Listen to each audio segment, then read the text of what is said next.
fracturas de la base del cráneo, tenemos que verificar para clasificarlo entre un trauma abierto o cerrado si está con fuga o sin fuga de líquido peritoneal. Y si hay con fuga, si está o no parálisis del nervio del séptimo par craneal, o sea, el facial. En cuanto a las lesiones intracraneales, vamos a tener que puede ser focal y difusa. En las focales tenemos, obviamente, los hematomas epidurales, los hematomas subdurales y las hemorragias intracerebrales. Y en los difusos tenemos una contusión múltiple, hipoxia, lesión isquémica o lesión axonal. Entonces, por su morfología decíamos, ¿verdad?, que en la fractura del cráneo vamos a encontrar ciertos signos clínicos que nos orientan a una fractura de la base del cráneo, si quieres poner para clave, que es la equimosis periorbitaria, o se llama también ojos de mapache. Equimosis retroauricular, que es el signo de Batley. La rinorraquia, que es la salida de líquido cefalorraquídeo por la nariz, y la otorraquia, que es la salida de líquido cefalorraquídeo por los oídos. Y tenemos otro signo más, que es el signo de Masewet, no sé si ya lo conocían, que se llama signo de la olla rajada. A la percusión del cráneo se escucha lo hueco. Y en lesiones intracraneales difusas, que estas pueden variar desde concusiones leves hasta lesiones hipóxicas isquémicas severas. Y en las lesiones focales, obviamente, hematomas epidurales, subdurales e intracerebrales. Pero ¿cómo vamos a distinguir los hematomas? El hematoma epidural ocurre en el 0.5% de los pacientes. Estos se localizan frecuentemente en las regiones temporal o parietotemporal y ocurren por desgarro de la arteria meningia media. El hematoma subdural es más común que el epidural y ocurren en el 30% de los pacientes que les tienen lesiones craneoencefálicas y se originan por desgarros de los vasos superficiales o de los senos durales. Entonces, si vemos la imagen en el epidural, vamos a ver cómo este es una masa que como que empuja. Si ustedes ven, va desplazando la línea media.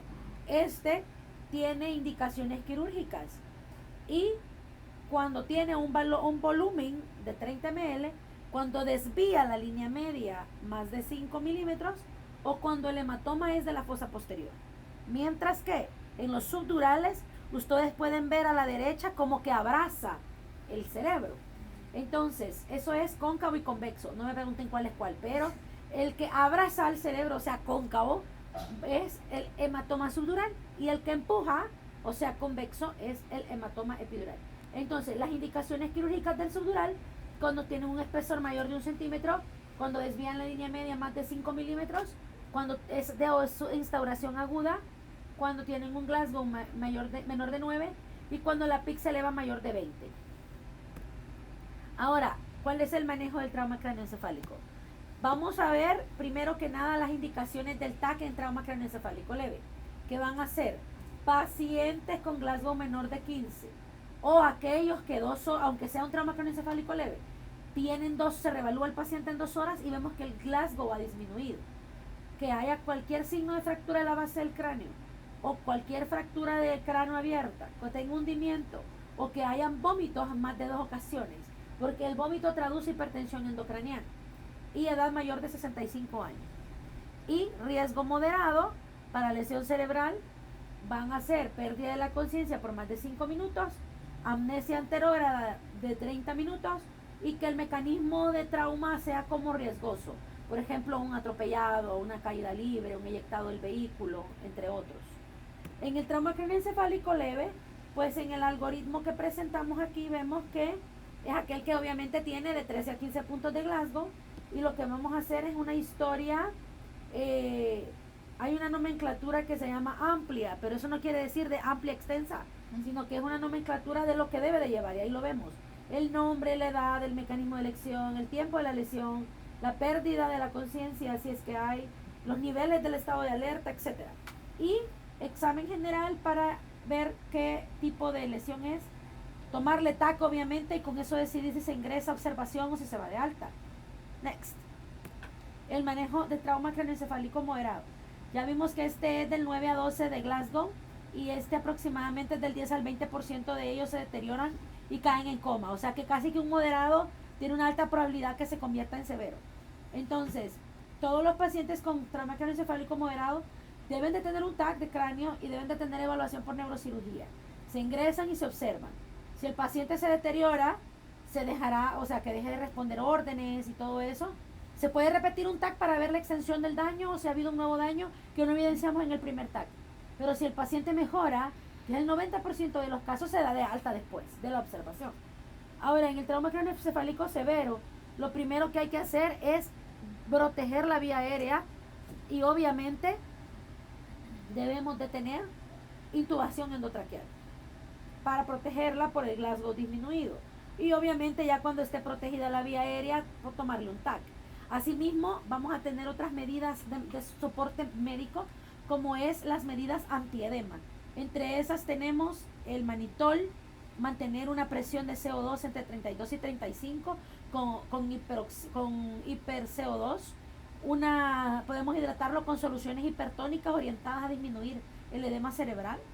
Y evaluarle constantemente el diámetro pupilar, porque el Glasgow, una vez esté ventilado el paciente y bajo efecto de seborrhea, ya no es evaluable, ¿verdad? De esa misma manera no es confiable. Entonces, ya ponerle el diámetro pupilar, si son reactivas o no las pupilas a la luz, que es parte de los signos vitales de un paciente con trauma craneoencefálico. Next. Vaya, esto es lo mismo que hemos hablado, dale. Y aquí lo importante, la importancia del TAC, de la velocidad en que tomemos un TAC. En un trauma severo podemos decir que en todo se toma. En un moderado, pues para que esté moderado es porque tiene alguno de los signos de alarma, se debería de tomar. Y en el leve ya dijimos que queda a discreción. Dale. Ya en esta nos vamos a centrar en el último eslabón, no en el anterior, en aquellas medidas orientadas a manejar el edema cerebral, que es lo que va a llevar a la lesión secundaria, que decíamos que es a donde va orientado el tratamiento. Y ahí van a ver, hay que hacerle el examen neurológico frecuente al paciente, mantener una CO2 entre 35 y 30, manitol, porque es un diurético osmótico que lo que hace es absorber el agua a nivel cerebral, sacarla de la célula, hiperventilación y abordar las lesiones craneales apropiadamente con neurocirugía si es que se va a operar el paciente, si tiene fracturas hundidas, fractura abierta del cráneo. Next. Y es importante trasladar al paciente tanto pronto como sea posible para el tratamiento neuroquirúrgico definitivo. En el moderado, ver que si se va a repetir el TAC, si el paciente se deterioró, y en el leve, evidenciar si se va a ir a la casa o si se queda. Entonces, en la revisión primaria del paciente, ya dijimos el ABCDE, ya lo explicamos, dale. Y en la ventilación y vía aérea, pues básicamente el paro cardiorrespiratorio e hipoxia transitoria son comunes en pacientes con lesión craneoencefálica severa. Pero al realizar la intubación endotraqueal temprana, debe ser mandatorio en los pacientes que están con estado de coma. Mantenerle la oximetría en 98% y reservar la hiperventilación temprana para aquellos que tienen lesiones craneoencefálicas que tienen deterioro neurológico. Y obviamente hiperventilación prolongada con una presión de CO2 de 25. Acuérdense que de 35 es como lo normal, vea. Lo ideal es que tengan un CO2 elevado para que disminuya el edema cerebral. En cuanto a la circulación, la hipotensión no va a deberse a una lesión craneoencefálica en sí. Un paciente que tiene un trauma craneoencefálico severo muy probablemente tiene otro estigma de trauma que deben de abordarse de manera integral, ¿verdad? Trauma de tórax, de abdomen, extremidades, fracturas, para buscarle el origen del shock hipovolémico. Si el paciente está hipotenso, hay que restablecer la normovolemia tan pronto como sea posible, obviamente con cristaloides. Y el objetivo, recuerden, que es tener una sistólica mayor de 100, si es que el paciente tiene menos de 70 años, y menor de 110, mayor de 110, si tiene 49 años o menos. Y en el examen neurológico, ¿en qué va a consistir? Obviamente escala de Glasgow, la respuesta pupilar a la luz y el déficit neurológico focal del paciente. En cuanto al diagnóstico, vamos a ver aquí nada más para ejemplificarle los signos que decíamos anteriormente, ¿vea? Los ojos de mapache, el signo de Batle, la rinorraquia, como podemos ver, la salida de líquido cefalorraquídeo. Ajá. Y el TAC, que es una herramienta importante que dentro de las 24 horas de la lesión vamos a encontrar contusiones intraparenquimatosas subfrontales temporales. Pacientes anticoagulados mayores de 65 años es importante tomarlo porque aunque el trauma no sea fuerte, como están anticoagulados es mayor la probabilidad de que sangren, ¿verdad? Dale.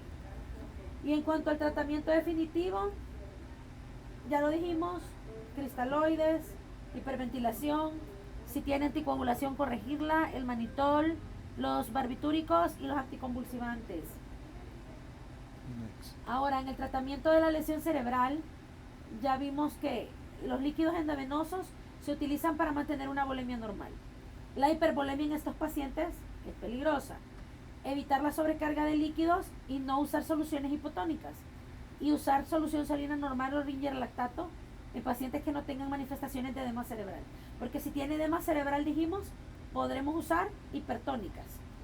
Hiperventilar al paciente y en cuanto a los medicamentos, siguiente, el manitol, que se usa para disminuir la presión cerebral elevada, se utilizan 20 gramos de manitol por cada 100 ml de solución. No se administra en pacientes hipotensos porque como es diurético osmótico secuestra líquido, entonces lo vas a hipotensar más. Está indicada en deterioro neurológico agudo con pupila dilatada y pérdida de conciencia. La dosis es de 1 gramo por kilo endovenoso en bolo por 5 minutos en lo que se traslada al paciente al quirófano o al TAC. Y usar soluciones hipertónicas como les mencionaba, o sea, salinos con concentraciones del 3%. Y pueden ser usadas para reducir la presión intracerebral. Entonces, este es el tratamiento de elección para pacientes hipotensos y no hay diferencia entre usar manitol o soluciones hipertónicas. Con barbitúricos hay... no se deben de utilizar en presencia de hipotensión o hipovolemia porque prolongan el tiempo de la determinación de la muerte cerebral y son eficaces en reducir la presión intracerebral cuando es refractaria a otras medidas.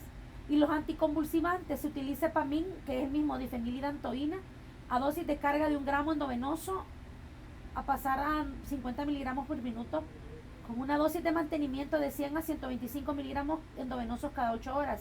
¿Por qué? Porque los pacientes con trauma cráneoencefálico, ya sea por el edema o por las lesiones focales, o sea, la sangre o el coágulo que tienen retenido en el cerebro, la concusión o la contusión, son focos epileptógenos, entonces producen convulsiones y se producen en la primera semana, vea, del trauma. Y en el tratamiento quirúrgico, desde lo más sencillo, las heridas de cuero cabelludo que pasan a sutura, fracturas deprimidas del cráneo, lesiones intracraneales con defecto de masa o lesiones penetrantes del cráneo. Y en cuanto a la muerte cerebral, obviamente una puntuación de 3 puntos de Glasgow, que el paciente tenga pupilas no reactivas, que haya ausencia de reflejos del tronco cerebral. ¿Cuáles son esos? El óculo cefálico, el corneal, el ojo de muñeca y la ausencia de reflejo nauseoso. Son signos indicativos de muerte cerebral. Ausencia de esfuerzo ventilatorio espontáneo al examen formal de apnea y ausencia de factores que confundan como ser intoxicación por alcohol o drogas. Y para que ¿cómo hacemos el diagnóstico en sí de muerte cerebral? Glasgow de 3, pupilas no reactivas, ausencia de los reflejos mencionados y ausencia de esfuerzo ventilatorio. Pero podemos auxiliarnos de estudios como el electroencefalograma, que tenga, o sea, que no tenga actividad de flujo sanguíneo cerebral, el angiograma cerebral también. Y eso es todo.